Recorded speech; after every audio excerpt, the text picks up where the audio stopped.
నమస్కారం అండి. ఈరోజు మనం థర్డ్ ఫేజ్ పార్లమెంటరీ ఎలక్షన్స్ గురించి చూద్దాము.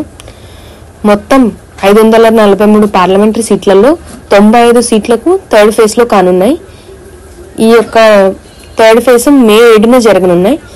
దాంట్లో 12 రాష్ట్రాలు మరియు యూనియన్ టెరిటరీస్ ఉన్నాయి.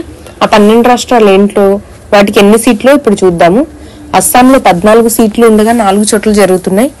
బీహార్లో 40 సీట్లు ఉండగా 5 చోట్ల జరుగుతున్నాయి.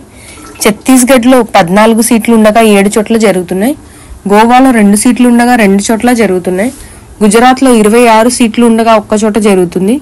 కర్ణాటకలో 28 సీట్లు ఉండగా 14 చోట్ల జరుగుతున్నాయి. మహారాష్ట్రలో 48 సీట్లు ఉండగా 11 చోట్ల జరుగుతున్నాయి. మధ్యప్రదేశ్లో 29 సీట్లు ఉండగా 8 చోట్ల జరుగుతున్నాయి. ఉత్తరప్రదేశ్లో 80 సీట్లు ఉండగా 10 చోట్ల జరుగుతుంది. వెస్ట్ బెంగాల్లో 42 సీట్లు ఉండగా 4 చోట్ల జరుగుతున్నాయి. దాని తర్వాత యూనియన్ టెరిటరీస్ చూస్తే డామన్ అండ్ డయ్యూ మరియు దాద్రా నగర్ హవేలీకి 2 చోట్ల ఉంటాయి, 2 చోట్ల జరుగుతున్నాయి. జమ్మూ అండ్ కాశ్మీర్లో 5 సీట్లు ఉండగా 1 చోట జరుగుతుంది.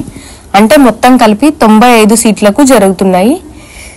వీటి యొక్క ఎన్నికలు లెక్కింపు అనేది జూన్ 4న తెలుస్తుంది. దాని తర్వాత దాని యొక్క ఫలితాలు కూడా ఆ రోజు వెల్లడించడం జరుగుతున్నాయి. దాని తర్వాత ఫేజ్ 4 ఎలక్షన్స్ వచ్చేసి మే 13 జరుగుతుంది. దీని గురించి మనం వచ్చే వీడియోలో చూద్దాం.